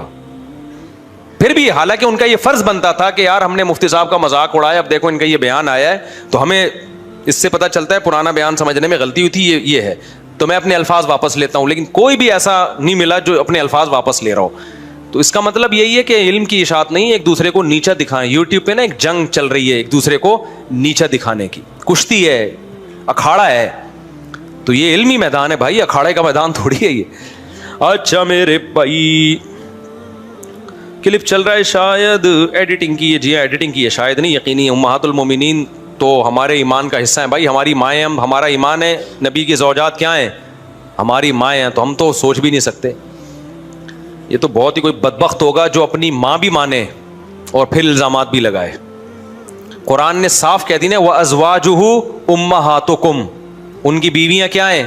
تمہاری مائیں ہیں. تو بس ختم کر دیا قرآن نے, جو ہے نا چیپٹر ہی کلوز کر دیا. مارے صغیر کے مدارس اور مساجد میں یہ فتنہ ہے کیا صاحب زادہ امام بنتا ہے والد کے انتقال کے بعد, وہ مدرسے کا محتمم بنتا ہے, حالانکہ وہ اہل نہیں ہوتا. اس زوال کا کیا حل ہے؟ ہمارے شیخ حضرت مفتی رشید احمد صاحب رحمہ اللہ تعالیٰ نے جب مدرسہ بنایا تو اپنے بیٹوں کو نامزد نہیں کیا, بلکہ میرے شیخ حضرت مفتی عبدالرحیم صاحب کو نامزد کیا کہ میرے بعد یہ بنیں گے. نہ قوم ایک جیسی, ہمارے حضرت تھے پنجابی اسپیکنگ تھے, اور جو ہمارے حضرت کے نائب تھے وہ میواتی تھے. قوم بھی آپس میں میچ بولو نہیں کر رہی. کلچر میں بھی بڑا فرق تھا. ہمارے حضرت وڈیرے اور جو ہوتے ہیں نا پنجاب کے, جو چودھری ٹائپ کے, بڑی بڑی پگڑیوں والے, بڑے اونچے خاندان کے مالی لحاظ سے, جبکہ ہمارے جو حضرت کے نائب تھے وہ مالی لحاظ سے کوئی اونچے خاندان کے نہیں, گاؤں کے تھے. لیکن صلاحیت اور استعداد اور بہت اچھی طرح پرکھنے کے بعد ان کو اپنا نائب بنایا. پھر جو میرے شیخ مفتی عبدالرحیم صاحب ہیں, ان کے بیٹے بہت نیک ہیں. ہماری تمنا تھی کہ وہ وصیت کریں کہ اپنے بیٹوں کو بنائیں, کیونکہ ان کا جو ابھی بیٹا ہے نا, بڑا بیٹا, رمضان میں 15 ایک دن میں 15 پارے تلاوت کر رہا ہوتا ہے. محتمیم کا بچہ اتنا نیک ہو ذرا کم ہی ہوتا ہے, عام طور پہ ہوتے ہیں لیکن تھوڑے شارٹ چل رہے ہیں مارکیٹ میں. تو اتنا میرا شاگرد ہے, وہ مجھ سے ہدایت پڑھی ہے اس نے, ان کے بیٹے نے, بڑے والے بیٹے نے, اور جو بھی اس سے ملتا ہے بیٹے سے کہتا ہے یار یہ بچہ بڑا ماشاءاللہ نیک ہے, بڑا نیک بچہ ہے ماشاءاللہ, عبادت گزار, خدمت گزار. میں نے کبھی اس کو اونچی آواز میں بات کرتے ہوئے نہیں دیکھا. اتنا نیک, شریف, حب جا حب مال میری خیال کے مطابق اس میں نہیں ہے. ہمیں یہ چاہت تھی کہ اسی کو بناتے, لیکن وصیت کی ہے کہ میرے مرنے کے بعد میرے بیٹے نہیں بنیں گے, کسی بھی انتظامی معاملات میں نہیں ہوں گے. پہلے سے وصیت لکھ دی ہے, بلکہ یہ کہا میرے خاندان کا بھی کوئی فرد نہیں ہوگا. سمجھ میں آ رہی ہے بات؟ تو ہم نے جو شیخ کسی کو بنایا ہے نا, تو وہ ایسے نہیں بنا لیا. وہ ہم جب اسکول میں پڑھتے تھے نا, تو ایک شخص نے کہا کہ میرے ابا ایسے کرتے ہیں, میرے ابا یوں کرتے ہیں, میرے ابا, دوسرے نے کہا تو نے ایسا ابا پالا ہوا کیوں ہے؟ تو ہم اس سے کہتے تھے, کوئی اپنے ابا کی بڑی شکایتیں کر رہا تھا, تو ہم لوگ کہتے تھے بھائی ابا تو قدرت کی طرف سے ملتے ہیں, تو وہ تو جیسے بھی ہوں برداشت کرنا ہے, ابا ہے نا. لیکن شیخ جو ہے انسان خود سلیکٹ کرتا ہے, وہ قدرت کی طرف سے نہیں ملتا. شیخ آڑا ترشا ہوگا تو مرید سے سوال کیا جائے گا, بھائی یہ تو تیرا انتخاب تھا نا, ابا تو جو اللہ نے دے دیے وہ جو ہو گئے وہ برداشت کرو آپ, ٹھیک ہے نا. شیخ جس کو آپ بناتے ہو, پیر و مرشد جس کو آپ بناتے ہو, وہ اللہ نہیں بناتا, وہ آپ اپنے اختیار سے سلیکٹ کرتے ہو. تو ہم نے جس کو اپنے اختیار سے شیخ بنایا ہے نا, تو ہم نے بہت کچھ دیکھا ہے, ان کے ساتھ ٹائم گزار کے ہم نے انتخاب کیا کہ یار یہ اس قابل ہیں کہ ان کو پیر و مرشد بنایا جائے. تو ان کا رویہ یہ ہے کہ انہوں نے پہلے سے وصیت کر دی کہ میرے خاندان کا کوئی فرد جامعۃ الرشید کی انتظامیہ میں نہیں ہوگا, پہلے سے وصیت کر دی انہوں نے. اور ان کے جو بھائی, اور دیکھ لیں کسی عہدے پہ نہیں ہیں, ان کے جو بڑے بھائی ہیں وہ سب سے کم درجے کی کتابیں پڑھا رہے ہیں مدرسے میں, بڑے بھائی درجہ اولا کی کتابیں پڑھاتے ہیں. تو یہ بہت کم ظرف ہوتا ہے. لیکن اس کے باوجود بعض دفعہ ایسا ہوتا ہے کہ محتمم کا بیٹا ہی اس قابل ہوتا ہے کہ اس کو بنایا جائے. حضرت مفتی محمد شفیع صاحب رحمہ اللہ تعالیٰ کے 2 بیٹے, حضرت مفتی رفیع عثمانی, حضرت مفتی تقی عثمانی. اگر دارالعلوم کرنگی ان دونوں کے علاوہ کسی اور کے حوالے ہوتا تو آج دارالعلوم کرنگی جس ترقی پر ہے اس ترقی پر نہ ہوتا. تو حضرت مفتی محمد شفیع صاحب رحمہ اللہ تعالیٰ کو لوگوں نے مشورہ دیا. ہمارے شیخ حضرت مفتی رشید احمد صاحب نے اپنے بچوں کو تو نہیں محتمم بنایا. لیکن حضرت مفتی شفیع صاحب کو حضرت نے مشورہ دیا کہ آپ اپنے دونوں بیٹوں کے حوالے کریں دارالعلوم کرنگی, کیونکہ ان دونوں میں صلاحیت تھی. تو وہاں یہ قاعدہ اپلائی نہیں ہوتا کہ اپنے بچوں کو کیوں بنا رہے ہیں بھائی, وہ بہت یعنی اس قابل تھے کہ ان کو بنایا جاتا. تو بعض دفعہ ایسا ہوتا ہے, تو ہر جگہ یہ آپ نہیں کہہ سکتے کہ محتمم نے اپنے بیٹے کو بنا دیا تو یہ غلط کیا. بعض دفعہ بیٹے میں صلاحیت ہے. اچھا, بعض دفعہ یہ بھی ہوتا ہے کہ پورے طور پہ بیٹے میں صلاحیت نہیں ہوتی, لیکن باپ کو یہ خطرہ ہوتا ہے کہ اگر کسی اور کو بنایا تو اختلاف بہت ہوگا, تو ایسے باصلاحیت کا کرنا کیا ہے جس پہ لوگ جمع ہی نہ ہو. سمجھ میں آ رہی ہے بات کہ نہیں آ رہی؟ تو اس لیے وہ کچھ فالٹ ہوتے ہیں بیٹے میں, لیکن باپ اس لیے بنا دیتا ہے کہ بھائی اس پہ لوگ کیا ہو جائیں گے, کیونکہ لوگوں کو باپ سے عقیدت ہے تو بیٹے سے بھی عقیدت ہوتی ہے, تو اس نیت سے بھی بعض دفعہ اولاد کو بنا دیا جاتا ہے. تو یہ دونوں طرح کے طریقے چلتے رہے ہیں, لیکن بہرحال اس میں فساد بھی بہت ہوتا ہے. بیٹے میں ذرا بھی صلاحیت نہیں ہے, بلکہ مدرسہ ایک دکان کی طرح ہو جاتا ہے بعض دفعہ, مسجد ایک دکان کی طرح, بزنس بن گیا ہے مسجد بھائی. تو وراثت چل رہی ہوتی ہے, میں بچہ, پھر اس کے بعد بچے کا بچہ, گدی چل رہی ہوتی ہے نا جیسے گاؤں دیہاتوں میں. تو مدرسوں میں بھی ایسے بھی دونوں طرح کے مدرسے ہوتے ہیں, دونوں طرح کے محتمم ہوتے ہیں, فسادی بھی ہوتے ہیں, نیک بھی ہوتے ہیں. نیکوں کی میں نے آپ کے سامنے مثال دے دی حضرت مفتی شفیع صاحب کی, اور اپنے شیخ کی بھی مثال دے دی. انہوں نے تو وصیت کر دی میری اولاد میں اور خاندان کا بھی کوئی فرد کسی بھی انتظامی معاملات میں کوئی عہدہ ہوگا ہی نہیں اس کے پاس. تو دونوں طرح کی مارکیٹ میں چیزیں چل رہی ہیں. بہرحال اس کلچر کو ختم ہونا چاہیے. یہ اقربا پروری والا جو ہے نا, بعض دفعہ واضح پتہ چل رہا ہوتا ہے بیٹا نالائق ہے, 2 نمبر ہے, پھر بھی بنا دیا جاتا ہے. یہ بہت غلط ہے, یہ بالکل صحیح نہیں ہے. یہ تو اس کی اصلاح کی ضرورت ہے. تم لوگ بھی تو دیکھا کرو نا مدرسوں کے ساتھ تعاون کرنے سے پہلے. لوگ بھی تو بس مدرسہ دیکھا پیسے ڈال دیے, پہلے مدرسے کو وزٹ کرو, اس میں کیا نظام چل رہا ہے, اس کا محتمم خود نیک بھی ہے یا نہیں ہے, چندہ لگے گا کہاں, یہ ساری چیزوں کو دیکھنے کے بعد پھر مدرسوں کے ساتھ تعاون کریں, پھر صدقہ جاریہ بنے گا. جمعے کے خطبے کے آخر میں جب امام دعا مانگ رہا ہوتا ہے, مقتدی ہاتھ اٹھا کر دعا مانگ سکتا ہے جیسے حرم شریف میں ہوتا ہے. نہیں بھائی, اس کی کوئی دلیل نہیں ہے. نبی صلی اللہ علیہ وسلم کی صحیح حدیث ہے, جب امام ممبر پہ بیٹھ جائے تو انصتو, خاموش ہو جاؤ. تو اس خاموشی کے مفہوم میں سب کچھ داخل ہے. زور سے آمین بھی نہیں کہہ سکتے, آہستہ بھی نہیں کہہ سکتے, دل میں آمین کہیں آپ. تو ہماری نظر میں یہ حدیث بالکل واضح ہے, اور اسی وجہ سے اس میں یہ ہے کہ خاموشی, حرکت سے بھی نبی نے منع کیا ہے خطبے کے دوران. یہاں اتنا بھی منع کیا کہ کوئی باتیں کر رہا ہو تو اس کو یہ بھی نہیں بول سکتے کہ چپ ہو جاؤ. تو اس لیے یہ جو احادیث ہیں بہت واضح ہیں. میں نے کرسچن مرغی بیچنے والے سے پوچھا ذبح کرتے وقت کیا پڑھتے ہو, اس نے کہا باپ بیٹا. وہ عیسائی جو ہے نا ذبح کرتے ہوئے حضرت عیسیٰ بن مریم کا نام لیتے ہیں. فتویٰ یہی ہے کہ اگر کوئی واقعی سچی مچی کا عیسائی ہے تو ذبح کرتے ہوئے اگر وہ عیسیٰ ابن مریم کا بھی نام لے گا تو حلال ہو جائے گا, ذبیحہ حلال ہو جائے گا, اگرچہ یہ شرک ہے. لیکن اسلام نے جب عیسائیوں کو یہ پروٹوکول دے دیا نا تو ان کے مذہب کی خامیوں کو مانتے ہوئے دیا ہے. اس کی مثال ایسے جیسے مشرک عورت سے نکاح جائز نہیں ہے لیکن عیسائی عورت سے نکاح جائز ہے, حالانکہ وہ مشرک ہوتی ہے نا, عیسیٰ علیہ السلام کو اللہ کا بیٹا کہہ رہی ہے. لیکن جب نکاح کی اجازت دے دی تو اسلام شرک کو منع کرنے کے باوجود اس معاملے میں, نکاح کے معاملے میں اس شرک کو اسلام نے کیا کیا ہے, اس کو ویلیو نہیں دی. اس میں بہت ساری مصلحتیں تھیں.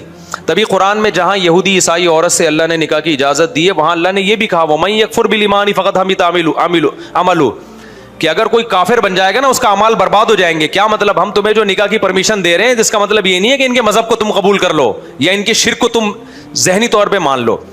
تو جیسے عیسائی عورت جو عیسیٰ علیہ السلام کو اللہ کا بیٹا کہتی ہے اس کے باوجود اس سے نکاح جائز ہے, تو عیسائی جو حضرت عیسیٰ کو اللہ ہی کا ایک کلمہ سمجھ رہا ہے حقیقی معنی میں اور وہ ذبح کرتے ہوئے اسی کا نام لے رہا ہے, تو اس کے باوجود اس کا ذبیحہ حلال ہے, کیونکہ ان کی نظر میں عیسیٰ اور اللہ کا مصداق ایک ہی چیز ہے, جو کہ غلط ہے. لیکن اسلام نے اس بارے میں تسامح کیا ان کے ذبیحے کی حد تک.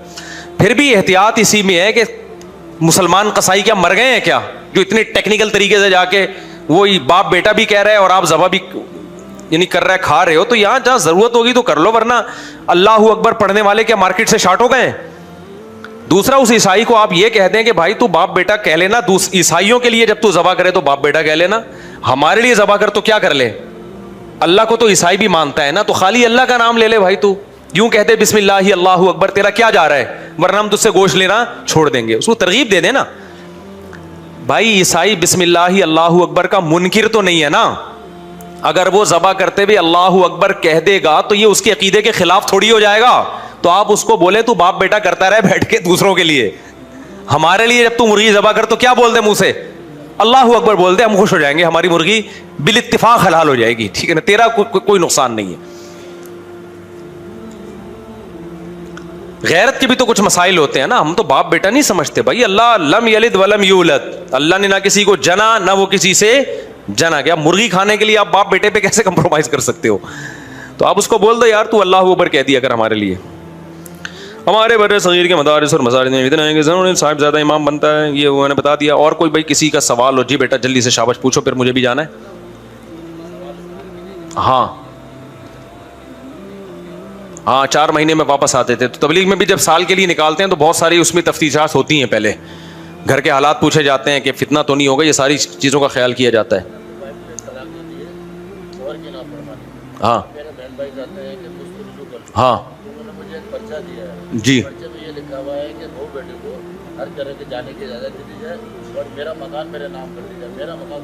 نہیں. دیکھیں رجوع تو جب آپ زبان سے کریں گے تو ہو جائے گا, اس میں شرطیں ورتوں کی کوئی حیثیت نہیں ہے. باقی مکان بیگم کے نام کر دیں, یوں کر دیں, وہ پھر آپ جانیں, آپ کی بیگم جانیں. بحریہ ٹاؤن پورا اس کے نام کر دیں, جائز تو ہے.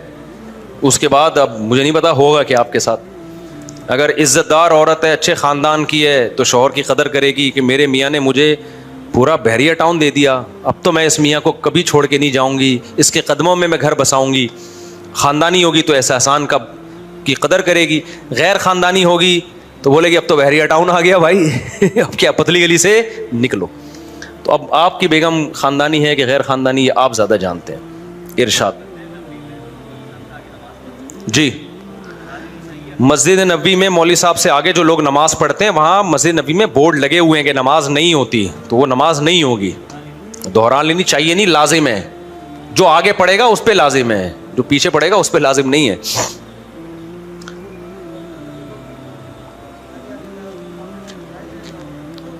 ہاں کیوں نہیں, جو حضرت ابو بکر کی صدیقیت کا انکار کرے تو وہ اسلام سے خارج ہے. جی وعلیکم السلام.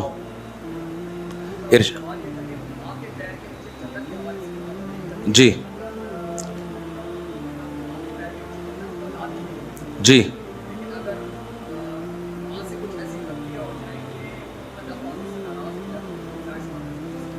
جی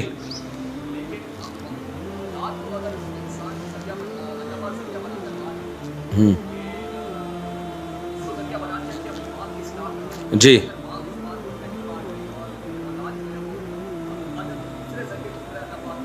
جی میں سمجھ گیا آپ کا سوال. دیکھیں ان کا سوال یہ ہے کہ ماں کے قدموں کے نیچے جنت ہے, لیکن ماں اگر کچھ غلطیاں کر رہی ہے اور وہ ٹھیک نہیں ہو رہی ہے تو کیا ہم سختی کر سکتے ہیں اس کے اوپر, زبردستی اس کو اس عمل سے روک سکتے ہیں؟ یہی حاصل ہے نا آپ کے سوال کا, یا ہم برداشت ہی کریں گے؟ پہلی بات تو یہ کہ قرآن نے جو ماں باپ کے احترام کا حکم دیا تو یہ مانتے ہوئے کہ اگر وہ غلط ہیں تو بھی. دیکھیں اس سے بڑی غلطی, شرک سے بڑا کوئی جرم نہیں ہو سکتا, اور اس سے بھی بڑا جرم یہ کہ وہ آپ کو شرک پہ مجبور کر رہے ہو. وَإِن جَاهَدَاكَ عَلَىٰ أَن تُشْرِكَ بِي, تمہیں مجبور کر رہے ہیں کہ تم بھی ہماری طرح کافر ہو جاؤ. اتنی غلط بات کی دعوت. پھر بھی قرآن کہتا ہے صاحبهما فی الدنیا معروفا, پھر بھی ان سے اچھی طرح سے پیش آنا ہے. یہ تو ان حقوق سے تعلق ہے جس کا اللہ کے حقوق سے تعلق. شرک کس کا حق ہے؟ توحید اللہ کا حق ہے نا. لیکن ایک بات خوب سمجھ لیں, اگر ماں باپ ظلم کر رہے ہیں, یعنی ظلم سے میری مراد ہے کہ مخلوق کے حقوق ضائع کر رہے ہیں, ظلم کر رہے ہیں, تو پھر ظلم سے بچانے کے لیے اولین کوشش تو یہی ہوگی کہ محبت سے. اگر وہ محبت سے باز نہیں آ رہے اور آپ سمجھتے ہو کہ تھوڑا سخت لہجے میں بات کرنے سے وہ مان جائیں گے, تو پھر سخت لہجے میں بات کرنا بھی جائز ہوگا. سمجھ میں آ رہی ہے بات کہ نہیں آ رہی؟ کیونکہ جو جہاں تک اللہ کے اپنے حقوق کا تعلق ہے وہ تو اللہ خود ہی نہیں مٹ لے گا. لیکن اگر جو مخلوق پہ ظلم زیادتی ہو رہی ہے تو پھر شریعت میں ہمیں واضح احکام ہے کہ پھر آپ نے اس کے خلاف آواز اٹھانی ہے. مثال کے طور پر ماں بہن بیٹی کو وراثت نہیں دینے دے رہی باپ کے مرنے کے بعد, اب لڑکی پہ بیٹی پہ ظلم ہو رہا ہے. مائیں بعض مائیں ایسی ہوتی ہیں, تو پھر یہاں آپ کے لیے قانون کا سہارا لینا, کورٹ میں جانا کہ بھئی یہ اس کو وراثت ملے گی یا میری وراثت مجھے نہیں مل رہی, تو پھر آپ بہتر تو یہی ہے کہ چھوڑ دیں. نہیں آپ سمجھتے تو آپ کورٹ بھی جا سکتے ہیں اپنا حق لینے کے لیے. بعض دفعہ آپ کی ماں ظلم بہت زیادہ کر رہی ہے بہو کے اوپر, بہت زیادہ واضح طور پہ ظلم کر رہی ہے, اور آپ کو معلوم ہے کہ اگر میں بالکل خاموش رہا تو یہ ظلم کی نوعیت اور زیادہ بڑھ جائے گی. تو اولین کوشش تو یہ ہو کہ بہو کو الگ کر دو ماں سے. اگر آپ کو پتہ چلتا ہے کہ میری ماں ہی اس میں ظالم ہے تو بیوی کو کیا کرو, الگ رکھو ماں سے. پھر ماں رونا دھونا لگائے کہ نہیں میں نہیں رہ سکتی, تو بھائی پھر اس میں آپ پر ماں کی اطاعت لازم نہیں ہے, آپ کو الگ رکھنا پڑے گا, کیونکہ اپنے حقوق کے چکر میں دوسرے کے حقوق کا ضائع نہیں کیا جا سکتا. تو حتی الامکان کوشش کرو زبان نہ چلاؤ. لیکن ایسے موقع پہ اگر جہاں واضح ظلم ہو رہا ہو تو پھر مجبوراً آپ جو ہے نا تیز لہجے میں بات کر سکتے ہیں اس ظلم کو روکنے کے لیے. کیوں بعض دفعہ ایسا ہوتا ہے کہ اگر وہ بالکل چھوٹ دے دی جائے تو وہ ظلم بڑھتا ہے, وہ ماں کے ساتھ بھی زیادتی ہوتی ہے, پھر وہ بہت زیادہ آگے نکل جاتی ہے. تو اس میں پھر گنجائش ہے.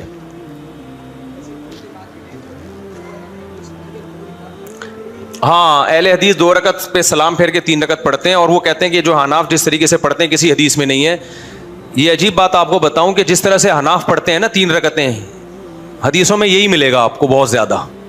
کچھ چیزیں ہوائی باتیں ہوتی ہیں. 1 رکعت والی حدیث صرف ایک ہے, اور وہ بھی تعویل والی ہے, اس کا وہ مطلب نہیں ہے جو یہ بیان کرتے ہیں. 3 رکعت پہ تو بہت ساری حدیثیں ہیں, لیکن اہل حدیث کیا کرتے ہیں, ایک فوراً حدیث پیش کرتے ہیں. حدیث میں آتا ہے کہ مغرب وتر کو مغرب سے تشبیہ نہ دو.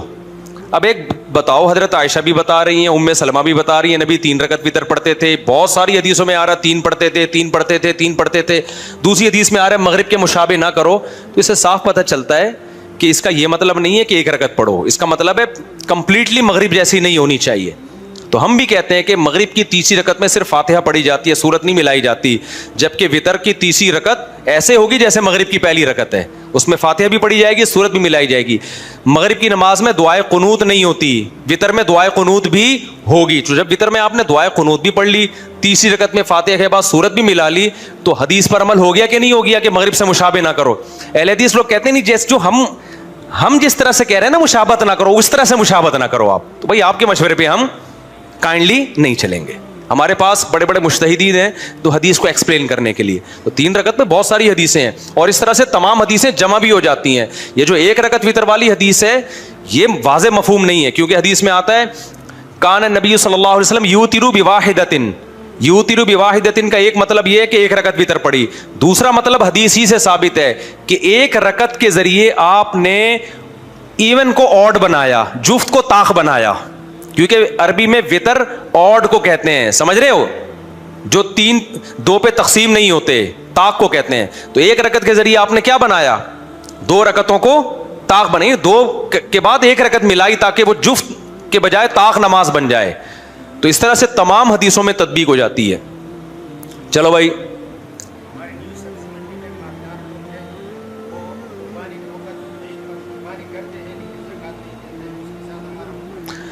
ہاں کہہ رہے ہیں عید کے موقع پہ وہ قربانی کرتے ہیں, مالدار لوگ زکوٰۃ نہیں دیتے. بھائی زکوٰۃ کی ویلیو قربانی سے کئی گنا زیادہ ہے.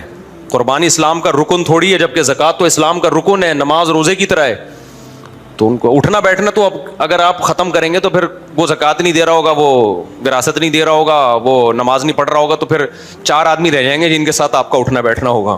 تو اٹھنا بیٹھنا تو وہی زمانے میں سب کے ساتھ ہی رکھو, کیا خیال ہے. اور جن 4 کے ساتھ بیٹھ رہے ہوں گے آخر میں وہ بھی نکلیں گے, کچھ پتہ چلے گا وہ بغلوں کے بال صاف نہیں کرتے ہوں گے. کیا کر لیں بھائی, کچھ لوگ نکاح میں 6 کلمے پڑھتے ہیں بھائی.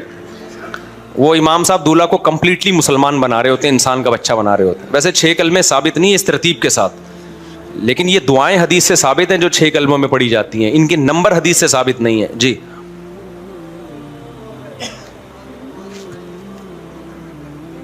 نہیں, خطبے کے دوران چپ, اس کے علاوہ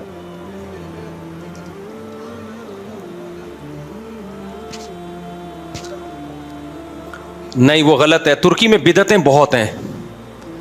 ترکی میں چونکہ اب اسلام ایک طویل عرصے تک ختم رہا نا, اسلام خلافت ختم ہو گئی, علم دین ختم کر دیا, ایک دور میں داڑھیوں پہ پابندی لگی ہوئی تھی, تو وہ اسلام کا ایسا گلا گھونٹا ہے وہاں پہ. اب جا کے اسلامی تحریکیں اٹھ رہی ہیں, اب وہ آ رہے ہیں لیکن ان کو ٹائم لگے گا. ابھی وہاں بدعتوں کا بہت غلبہ ہے, بدعت کا. میں نے ترکی میں پہلا رمضان میرا ترکی میں تھا, آپ حیران ہوں گے, میں تراویح پڑھنے کے لیے مسجد میں گیا, رش بے انتہا تھا, مسجد بھری ہوئی تھی نا, اتنا لوگوں میں جوش و خروش, سارے پینٹ ٹائی کوٹ میں تھے, لیکن اتنا جذبہ ان لوگوں میں. ہم جب گئے ہیں, ہم سفر میں تھے, بہت تھکے ہوئے تھے, تو ہم نے کہا چلو تراویح پڑھتے ہیں. امام صاحب نے پہلی رکعت اللہ اکبر. اچھا جو امام تھے وہ شافعی مسلک کے تھے, تو وطر انہوں نے خود نہیں پڑھائے. انہوں نے کہا کیونکہ ترکی میں سارے حنفی لوگ رہتے ہیں تو وطر ایک حنفی امام کو انہوں نے آگے کیا. یہ کہ ہمیں پازیٹیو چیز نظر آئی کہ اپنا مسلک تھوپا نہیں انہوں نے. تو اب کیا ہے کہ جب انہوں نے نماز پڑھانا شروع کی نا, تراویح کی پہلی رکعت اللہ اکبر, ہم نے نیت باندھی, ہمیں بس ضالین کی آواز آئی. آگے کیا ہوا, آگے جنہوں نے تلاوت کی وہ اس سے زیادہ عجیب ہے. وہ تلاوت یہ کی ولا اعبد ما تعبدون ولا انتم عابدون ما اعبد لكم دینکم ولی دین, رکوع میں چلے گئے. میں سوچ رہا ہوں یہ کون سی سورت پڑھی ہے انہوں نے, کہاں سے شروع کیا ہے. سب ساتھی ہمارے یہ سوچ رہے. اگلی رکعت میں ولا الضالین کے بعد لم یلد ولم یولد ولم یکن له کفوا احد, رکوع میں. 2-4 رکعتوں تک تو ہمیں پتہ ہی نہیں چلا یہ تورات پڑھ رہے ہیں, انجیل پڑھ رہے ہیں, کہاں سے پڑھ رہے ہیں. قل یا ایھا الکافرون سے بھی شروع نہیں کر رہے تھے. ایک تو نا قل یا ایھا الکافرون سے شروع کرتے, بیچ سے ولا اعبد ما تعبدون ولا انتم عابدون ما اعبد لكم دینکم, 3 آیتیں آخر کی. پھر جب تیسری رکعت پڑھی ہے تو بھی ولا اعبد ما تعبدون ولا انتم عابدون ما اعبد لكم دینکم ولی دین. پھر جب اگلی رکعت ہے لم یلد ولم یولد ولم یکن له کفوا احد. 2-4 کے بعد میں پتہ چلا بھائی یہ قل اللہ بھی آدھی پڑھ رہے ہیں اور سورہ کافرون بھی آدھی. 20 کی 20 رکعتوں میں یہی پڑھا ہے انہوں نے. تو میرے ساتھ 1-2 لوگ اور بھی تھے, انہوں نے کہا یار یہ اسٹائل کی تراویح ہم نے پہلی دفعہ دیکھی ہے. میں نے کہا بیٹا ہم نے گاؤں میں تراویحاں پڑھی ہیں بہت اسپیڈ میں, ایسی اسپیڈ خدا کی قسم فرسٹ ٹائم دیکھنے کو مل رہی ہے. ایسی اسپیڈ ہم نے آج تک نہیں دیکھی. پھر وہ انہوں نے کہا بھائی وہ جو ہے وہ چونکہ سارے ترکی میں تو 99.9% فقہ حنفی ہے, خلافت تھی نا وہاں. ایسا بیان جو دل کے زخم تازہ کر دے گا. ہمارے اس چینل کو سبسکرائب, لائک, شیئر, کمنٹ لازمی کیجیے. ہماری ہر آنے والی ویڈیو بآسانی آپ تک پہنچ سکے. ہمارے اس چینل کو سبسکرائب, لائک, شیئر, کمنٹ لازمی کریں. ہماری ہر آنے والی ویڈیو بآسانی آپ تک پہنچ سکے.